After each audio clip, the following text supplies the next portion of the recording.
Have you ever felt lost? Not just on the road, but in life. Sometimes we face choices, struggles, and uncertainties that leave us wondering which way to go. When life feels confusing, God never leaves us without direction. What things have become our GPS that lead us safely through every season? Distractions, fear, and relying on our own understanding can pull us off course.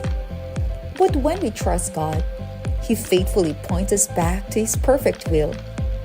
Every step guided by God shapes our character and helps us reflect Christ wherever we go. When life leaves you feeling lost, who or what is guiding the GPS of your heart? Find out today, only here on Good Morning Pastor.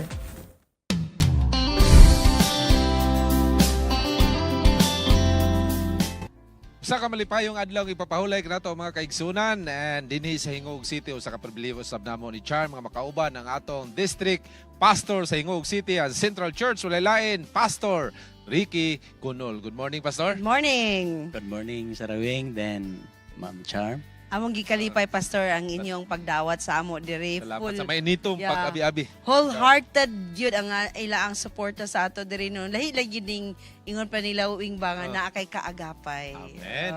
Salamat kayo, Pastor, Salamat, Pastor. for always giving Hope Channel sa inyo ang mga pagpangga. Yes. Okay, siyempre, pasalamat po mi, no, as a church, no, din sa ato lokal, ilabi na sa akong distrito, nga nibisita pod mo, no, nga since then, nga pagka-sign ako diri, ay papug ko nakabantay nga nibisita gyud ang whole force gikan sa Hope Channel Philippines. Muna ni atong kuan karon, Pastor, direction GPS na to, Pastor. We wanted you and the community to be part of Hope Channel South Philippines.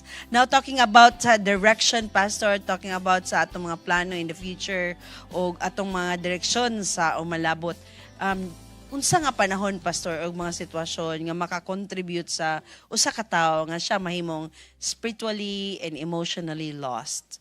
Okay, actually, sa akong pagka-district pastor so far, nga daghan na mga eksperyensya nga akong nabantayan, no? Sa among family, syempre, di man gyud po na malikayan, no? Diha sa ministry, kami nga mga pastor o sa among mga pamilya. Pero ang pinaka-grabe gyud, ang complex kayo diha sa ato makiigsunan sa district, sa mga churches. Then ako nabantayan, o saan kining doon na sila mga problema financial, then usa nga dunay mamatay sa ilahang panimalay, no, usa na siya mga tragic events bang murag halos dili sila kadawat. Or mga real life situations gyud siya no nga murag makapadagma.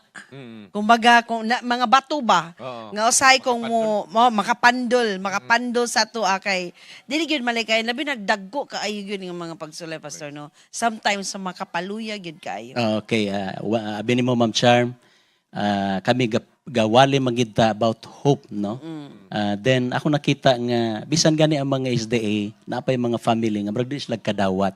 Murag mawala sila sa kanang gitawag focus sa pag-alagad sa Ginoo. Yes. Pastor, kanang giunsa man ta paggiya sa Ginoo nga sa panahon nga kita mawala. Unsa may tumong ug tuyo sa Ginoo? So actually, klaro magita mo na nga kung bisan pa kahitik sa atong panahon, no, although nga po na sa social media or sa panang nga mga counseling, pero so far sa akong nakita, mubalik kita sa original, no, which is ang pinakakaraan gyud nga ang Biblia, no, kining kinahanglan ta magampo o kinahanglan ta sa gahom sa balan nga espiritu. Mo ginawing no nga gina-encourage gyud sa matag adlaw. And kung nakabantay mo mga kapaglaom, if ikaw nahimong parte sa matag komunidad, whether in church or in schools, gina-instill gyud dira ang kanang lesson nga mga maayong lesson sa kinabuhi. Dito gyud naka-base sa Bible. Nag-ingon ka, Pastor, nga mag-ampo gyud. Unsa gyud ka importante ni Pastor ang pag-ampo, ang pagtuon sa Biblia. Nganong kinahanglan man nako tun-an nga pananglitan lugar ako karon negosyante.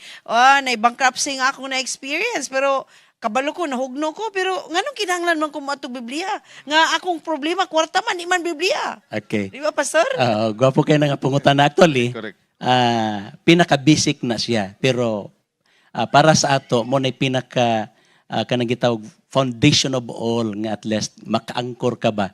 So for example, Ma'am Char, Ma'am Serawing, doon na to'y time nga akong giserbisyuhan nga namatay ang asawa. Pero one day before sa burial, kay bali, schedule na pagkasunod nga adlaw, namatay ang iyang anak. So na-postpone ang burial. Imagine, ako nga pastor, medyo nahugno pug ko. Lagi. Pero, abi ninyo, akong gitanaw ang family, labi na sa husband. Grabe gid ang foundation niya sa Bible. O labi na siya yung pag-ampo o Correct. pagpangayo sa gahom sa balan nga spirit. So you're saying, pastor, nga if you're grounded, Yeah. kung grounded ka, ang imong mga ugat nakagunit dito sa Ginoo, nakagunit sa unsay giingon sa Ginoo, nga gituog yug ka sa mga gihisulat sa Biblia, dili ka dali matarog. Sakto gid. Makadumdum ka nang ingon nga kanang I shall not be moved. O sige, nakakanta na kalimot. Jesus is my captain. I shall I shall not be moved. Just Diba like kay- a tree. Just planted by the water. I cannot be moved. Yan na, rin yan. Lagi siya. Pastor, kanin sa panahon nga ano na tayo mga paggiya sa Ginoo nato. Unsaon nato nga kining mga babag mawala ni uban sa giya sa Ginoo. Okay, ato mang nisgutan nga pinaka-basic, di ba? Pero actually, sa akong tanaw, kinahanglan gyud og practice, no? Mura ba siya og sa sakit pa, maluya ka kung wala kay maintenance. Wapo kay exercise. Kung wala kay exercise. Daghang kay exercise din sa likod na to. Oo na. Oo. So dapat di gina nimo kalimtan. Kay mo nang prinsipyo nga dapat i-apply alang sa tao. Kumbaga, pastor, nag-ingon si pastor nga maintenance. Maintenance. I-maintain yun. I-maintain, correct. Pastor, how do we maintain? Kani man kung we're talking about nga pagkadagma, kaning pagkapandol. Pandol. Naman gito yung mga kauban sa iglesia, kauban sa panimalay. Nga kanang nadagma sila ba? How do we take care of them? Correct. Kay usahay man good pastor kung nadagma. Yung pasagdaan na lang. O, Mayroon nila, bangon lagi mo dia. kana may ngono yung nga, wapog kay motivation karon pag motivate lagi mo. Pariha po ta, kadagmaon na po ko. Okay, actually, mo na usa sa mga challenge sa leadership sa church. Ilabi na sa local church. Mo nang atong gina-encourage ang atong mga church elders or ang mga officers or makiigsunan nga murag ang ilang spirituality bitaas na ang ilang maturity diha sa pagtuo. Mo nang ato na siyang bantayan kay mo nang kinahanglan ato silang tabangan sa bisitahan, ampuan. So, muna giingon sa Bible, nga, encourage each other with your brotherly love and lift each other up.